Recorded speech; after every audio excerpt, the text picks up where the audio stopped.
Hey fam, welcome to Babbling Tat. I'm your host Tat, and this is the show where we talk about everything. Healing, mental health, growth, and all the messy, wonderful stuff in between. I want to start off by saying thank you for being here. Wherever you are and whatever you're doing right now, thank you for spending this time with me. Before we dive in though, I want to offer a gentle trigger warning. In this episode, we'll be talking about grief and loss, as well as exploring ways to navigate grief while also finding moments of joy amidst the pain. So if this topic feels too heavy for you right now, please honor where you are and come back to this episode when you're ready. Your well-being always comes first. Grief is a powerful, complicated thing. It's not linear, it doesn't follow a schedule, and it has no expiration date. If you're in a season of grief right now, I want to start by saying, I see you. Your grief is valid, and more importantly, you are not alone. Grief can come in so many forms. The loss of a loved one, loss of a pet, end of a relationship or a job or a version of yourself that you used to know. Whatever the source, the emotions it stirs up can feel overwhelming. It may feel impossible, but you can hold space for grief while also creating space for joy. That's what we're diving into today. Grief is universal, yet deeply individual. Touches everyone at some point in life, but never looks the same for any two people. Not linear, there is no roadmap or finish line. Grief can be messy, complicated, and at times even beautiful in the way that it reveals the depth of love that we've experienced. When we lose something or someone important to us, loved one, a pet, relationship, dream, version of ourselves, we're not just mourning the absence of that thing.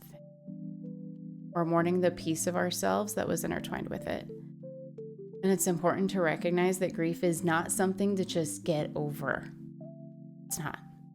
It's something we learn to live with, to carry, and eventually to coexist alongside. It does not mean that the pain disappears, but rather we grow around it. Grief teaches us about our humanity, about our capacity to love, to connect, and to feel. It reminds us of how deeply we can experience life, even when it hurts. It also shows us how to hold space for ourselves and others in the most vulnerable and raw moments. And while grief is painful, it's also a testament to how much something mattered to us. To grieve is to honor. Sometimes society pressures us to move on or to be okay after a certain period of time. But the truth is, there is absolutely no timetable for grief.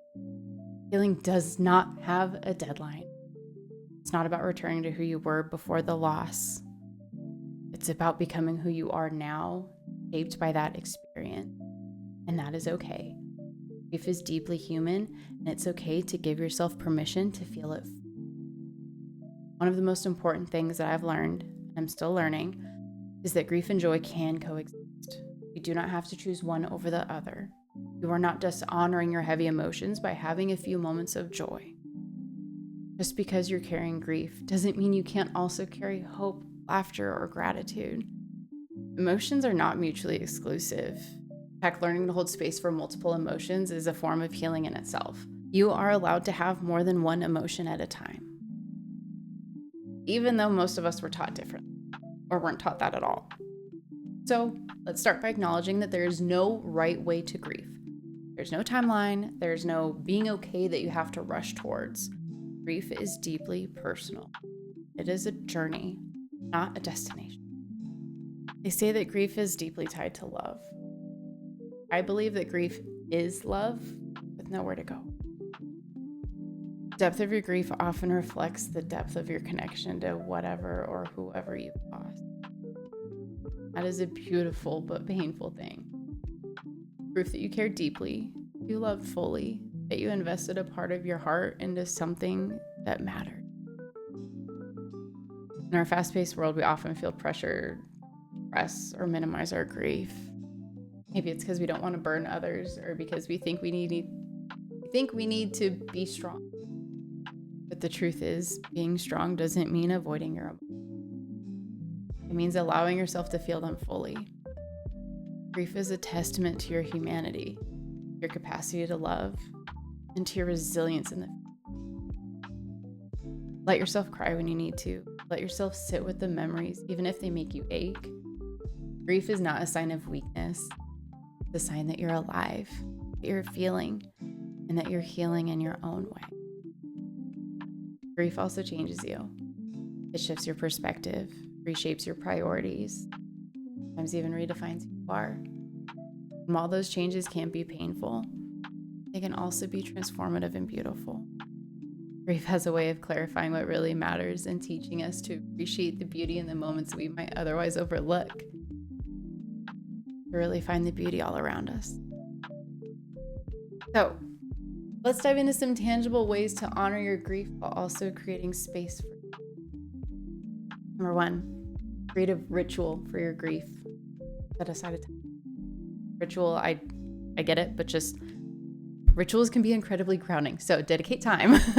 Maybe it's just lighting a candle or journaling or setting aside time to look at photos, memories, and reminisce. Acknowledging your grief through a ritual or just dedicated time gives it place in your life without letting it consume you for the other 24 hours of the day. Number 2, name your emotions. Sometimes just naming what you're feeling can be a huge relief. Just say it out loud. I feel sad. I feel angry. I feel lost. Naming your emotions helps you process them and prevents them from staying bottled up. Number 3, set boundaries with yourself and others. It's okay to say no, whether it's declining an invite or asking for alone time. Setting boundaries is an act of self-care. And it's equally okay to ask for support when you need it. Grief is not meant to be carried alone. Number 4, lean into moments of joy. This doesn't mean forcing happiness or pretending to be okay. It means allowing yourself to smile when something genuinely makes you, even if it feels small or fleeting. Joy does not dishonor your grief. It honors your humanity. Number 5, move your body. I truly believe that movement is the best medicine. Whether it's a workout, gentle walk, yoga, dancing in your kitchen, movement can release some of the tension and the heaviness it brings. It's not about fixing anything. It's about allowing your body to process what your heart and your mind are feeling. That mind-body connection is. Number 6, seek support. This could be talking to a friend, joining a support group, or working with a therapist or a coach. You don't have to navigate grief alone, and there is absolutely no shame in seeking help. None at all. There are resources out there. Now let's dive into the joy piece. Joy might feel impossible when you're in the thick of grief, but it's not about finding something huge or life-changing, and I feel like that's what we get distracted on. It's about seeking out the small things that remind you that life still holds beauty. Number 1, practice gratitude. Start small. Write down one thing for each day that you're grateful for. It could be as simple as the way the sunlight hit your window or how perfect your coffee was. Number 2, celebrate your wins, even the small ones. Did you get out of bed today? That's a win. Did you remember to drink water? Take a deep breath? Those are wins. Acknowledging those small victories can help you feel grounded and present. They matter. They add up. Number 3, find creative outlets. Painting, writing, gardening, designing, just creative. Whatever gives you release and helps you express yourself. Creativity is powerful and it is unique, and there is no wrong way. Creative. Coloring. I mean, people paint rocks. Soothing. I knocked it until I tried it. My son asked me to paint some rocks with him. I had that thought, like, painting rocks, huh? All right, off we go. And I painted a freaking rock. And you know what? Felt better when I was done. There is no right or wrong way for any of this. Any of it. You're experimenting with what brings you joy. And I think reframing it in that way as an experiment is so powerful and is so helpful, instead of feeling like you've wasted time or something's wrong with me because that didn't work for me. No. We are all unique in our own way. And it is okay to do things differently if something works different for you. That's the beauty of this all, right? Okay, back to it.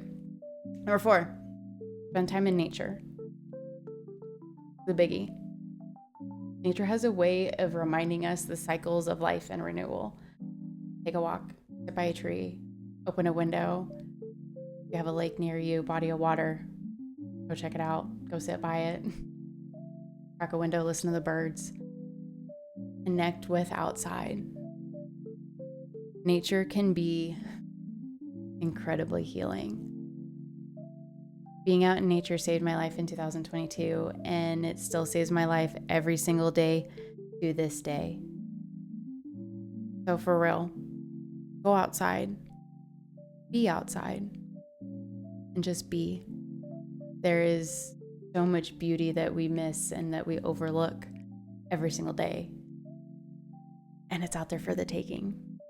Beauty is in the eye of the beholder. Remember that grief is a journey, not a one-way destination. It is a process of learning how to hold space for pain and joy simultaneously.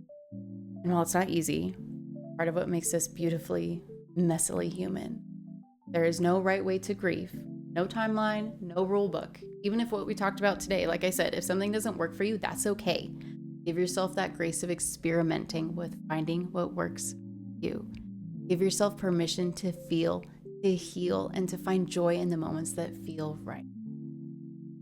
Anyone navigating grief right now, know that you are not alone, that it is okay to be okay. It's okay to ask for help. You are worthy of support, healing, and joy, no matter where you are in your. Thank you so much for spending this time with me today. If you enjoyed this episode, it would mean the world to me if you shared it with a friend or shared it on your socials and tagged me in the show. Drop a comment and let me know what connected with you the most. I'd love to hear from you and what you'd like to hear next. Connect with the podcast directly on Instagram at Babbling Tat Podcast, or connect with me at xxtatqueenxx. You can also visit my website, tatscorner.com, for more resources, information about P3, the shop RDC, read the blog, or just stay connected. All the links are down in the description. Don't forget to like, follow, and subscribe. Thank you again for tuning in, and I'll catch you on the flip side.